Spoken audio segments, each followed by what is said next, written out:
Hello, dear warrior. Let me tell you what really happened in that room. A woman who's read thousands of energies. A priestess, a medium, a soul mirror. She opened her palms to trace your frequency and dropped the cards. She didn't see your aura. She felt it, like a void wrapped in silence, like ancient thunder pressed into human skin. And that's when she cried. Not because she was scared, but because nothing in her training prepared her for you.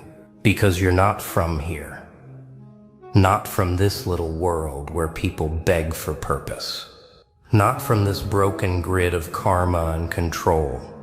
You are the error in their ritual, the anomaly that broke the cycle. The one who shouldn't exist, and yet can't be stopped. They burned sage. They chanted in tongues, they drew circles of salt and symbols of protection. But the moment your name was whispered into that room, something changed. Candles flickered without wind. Shadows moved without cause. And for the first time in her life, the spiritual advisor stepped back. She didn't say it out loud, but the fear in her eyes screamed louder than 1,000 exorcisms, because she realized, this isn't a soul to guide. This is a force to stay away from. You weren't born with energy. You were carved by chaos, refined by betrayal, anointed by storms meant to break lesser beings. But you didn't break. You became the warning that came true. They thought they were opening a window, but they opened a door. A door to something they didn't understand. And you were already standing on the other side, not asking to be let in, but waiting silently to be acknowledged. See, they expected a reading. They expected symbols, ancestors, maybe even closure. What they got was interference. The pendulum stopped swinging. The crystals shattered mid-session.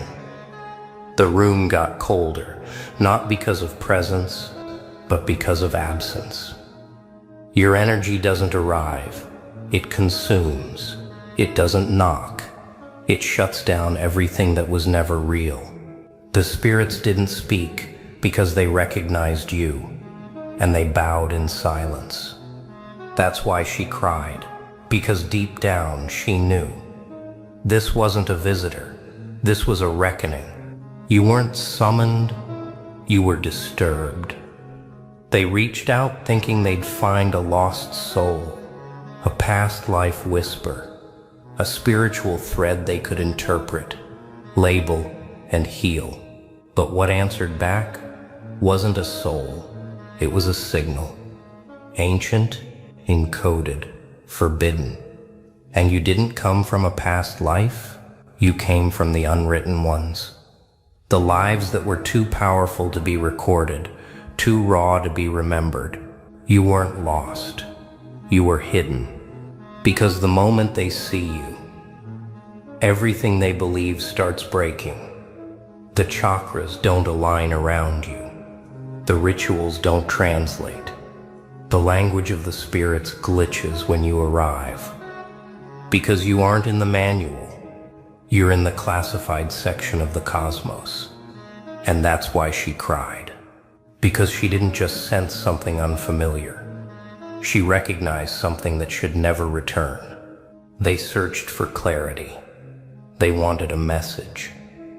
Something soft, something symbolic. A gentle whisper from the beyond. But you didn't come through as a whisper. You came through like a broadcast from another realm. Static, pressure, untranslated codes. Every time they tried to tune into you, the signal got louder. Their hands trembled over the cards. Their voice cracked mid-prayer. Even the candles seemed to burn sideways, because this wasn't energy they were reading. It was energy reading them. They weren't prepared to be seen, unmasked, measured, and judged. Because that's what you do, without even trying. You hold up a mirror that reflects everything they swore they buried. And the advisor? She didn't cry from fear. She cried because for a second, she felt what truth actually sounds like. And it was louder than all her gods combined. They thought they were pulling cards. But in reality, the cards were pulling them. Every shuffle felt heavier. Every symbol twisted under the weight of meaning it wasn't designed to carry. They thought it would be the usual. Past life, unfinished cycles, trauma loops and healing paths. But this was not spiritual therapy. This was a system failure. You weren't born of karma. You were forged through anomaly. You don't carry patterns. You break them and then walk through the wreckage like it's prophecy. She read your vibration and it read her back, mapped her insecurities, touched the part of her spirit she kept hidden from even herself. That's when she whispered, "This energy isn't from here," because it's not. You're not from the stars. You're not earthbound. You're off-grid, unregistered, unrepentant. A storm with no ritual for containment. They're still trying to trace your energy. Plot it on a map. Pin it to some prophecy or forbidden text. But here's the truth. They don't want to accept. You didn't walk in. You broke out. The session didn't summon you. It unlocked you. The sacred chants, the incense, the protective sigils, all of it, just noise, because your presence wasn't activated by faith. It was triggered by pressure, pain, betrayal. The years they tried to bury you under labels and fear. That wasn't trauma. That was training. They thought the energy would guide you, but it trembled in your presence. Even the spirits paused, because they recognized what you are. Not a seeker, but the sentence. A verdict dressed as a human. That's why she cried. Not for you, for them. Because whatever is coming through you isn't stopping. She thought it was just another session, just another reading. Light a candle, close her eyes, speak to the unseen like she always had. But this time, something looked back. Not through the veil, but from the center. Not seeking permission, delivering notice. This wasn't guidance. It wasn't revelation. It was a sentence being carried out, because your presence doesn't ask questions. It answers ones people pretend not to ask. Like what happens when someone is built outside the system? What happens when energy doesn't follow rules? They wanted closure. They got consequence. The spirits didn't orbit around you. They stepped aside. Because they don't lead you. They witness you. Just like everyone else who tried to read your path and ended up reading their own ending. That's why she wept. Not out of fear of you, but out of fear of what you confirm. You're not a mystery. You're a mirror. And every soul that's tried to look too long, cracked. She flipped the cards. She chanted the words. She tried to find the thread, but you don't have a thread. Because your story wasn't woven. It was carved. Every attempt to understand you only pulled her deeper into herself, until she wasn't reading you anymore. She was seeing everything she spent a lifetime ignoring. That's the thing about you. You don't just break their tools, you break the illusion that tools ever worked. The sage burned backwards. The pendulum spun without gravity. And when she tried to anchor herself in the familiar, The familiar disappeared. No guides came. No signs arrived. Just you. And that was too much. She tried to interpret your presence as light, tried to call it shadow. But neither word fit, because you're not a duality. You're a disturbance, a signal they never learned how to receive. And in that moment, she realized some energies don't come with purpose. They come with consequences. She kept flipping the cards, but the layout made no sense. The past, the present, the future all began overlapping. Time didn't move forward anymore. It spiraled. Every symbol twisted. Every meaning contradicted the next. Because this wasn't a message. This was a confrontation. The more she tried to decode you, the more her own story unraveled. Because you weren't being read. You were doing the reading. She thought your energy would reveal your path, but instead, it revealed her reflection, her doubts, her fears, the secret moments when she questioned whether her gifts were even real. That's the cruelty of truth energy. It doesn't play favorites. It doesn't flatter the gifted. It exposes the gifted ones first. You didn't speak. You didn't move. But you made her feel seen in a way her guides never could. And that broke her. Not because it hurt, but because it showed her how far from real power she'd actually been standing.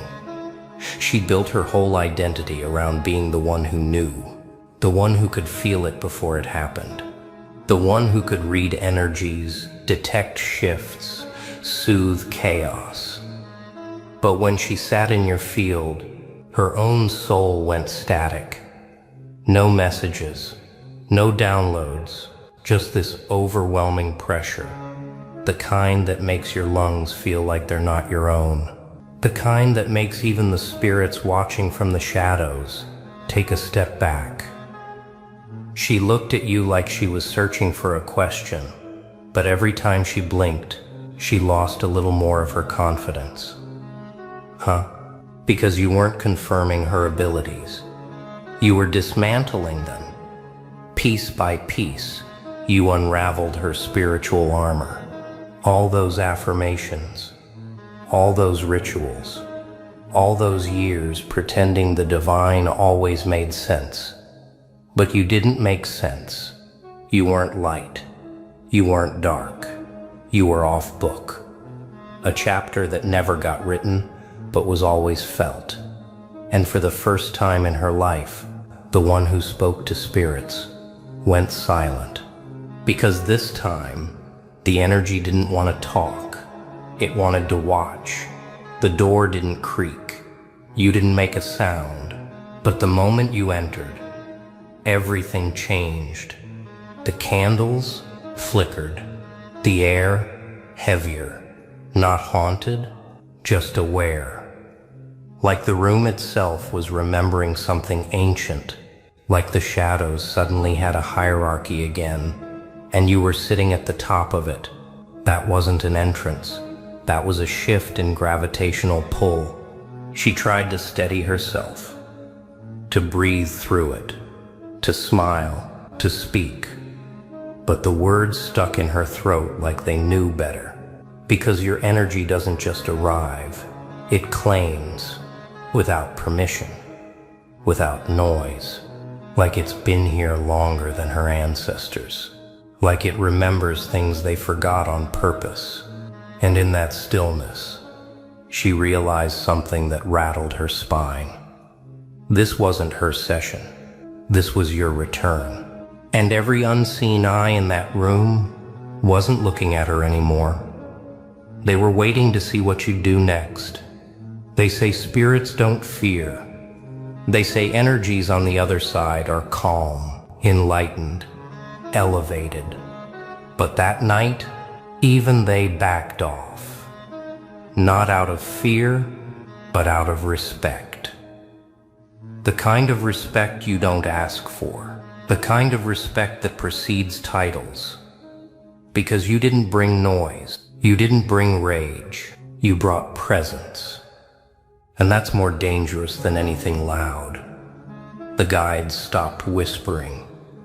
The ancestors stopped humming. Even the air paused, because something older just walked in, not from above, not from below, from beyond the blueprint.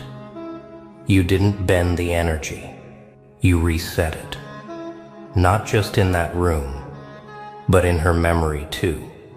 Now every reading she'll ever do will carry your afterimage. Every client who sits across from her will feel what she felt. That pull, that weight, that echo of something not from here. And she'll never admit it. But she knows the truth now. She didn't witness a reading, she witnessed a reminder. That power doesn't come from training, or ritual, or lineage. It comes from being chosen by the chaos. She tried to light the final candle. Her hand shook. The flame refused. She reached for her chants, her beads, her sacred words. But none of them worked, because you were already doing what her ritual was supposed to. You didn't wait for alignment. You were the alignment. Every gesture she made felt like mimicry next to your stillness. She was reciting. You were resonating. She was calling upon. You were calling back the parts of her that forgot what truth feels like. And when she looked up, she didn't see a client. She didn't see a seeker. She saw a mirror. And in that mirror, there was no reflection. Because you weren't meant to be read. You were meant to interrupt. Interrupt the systems, the scripts, the illusions they wrapped around the word spiritual. You didn't enter her space. You became it. And in doing so, you ended the ritual by becoming the reason it will never be done the same again. You didn't storm out. You didn't speak a word. You just stood. Let her feel the full weight of what it means to sit in the presence of something unreadable, and then you vanished. But here's the part no one prepared her for. The room didn't reset. It stayed dense, heavy, electric, like it was still trying to process what it just witnessed. The tools she trusted most now feel like toys. The altar she prayed at now feels like it's watching her. Because you didn't just walk out, you imprinted. Every wall, every surface, every shadow now carries your aftershock. And the next person who walks into that room will feel something they can't explain. A presence that doesn't speak, but owns the silence. That's what happens when you don't just attend the ritual. You become the rewrite. You weren't the seeker. You were the shift. And now, even in your absence, the atmosphere still bows. They'll try to talk around it, say the lighting was off, say she was having an off night, but behind closed doors, they whisper your name like it's classified. Because they know now there are forces, and then there's you, the one who doesn't call spirits. You command the silence that makes them show up. The one who doesn't seek answers. You remind people why they stopped asking questions in the first place. And the ones who used to study you now build their whole belief system around never crossing you again. You didn't speak much. You didn't move loud. But now, your energy speaks in every room you never return to. And it says this isn't from here, and it never needed to be.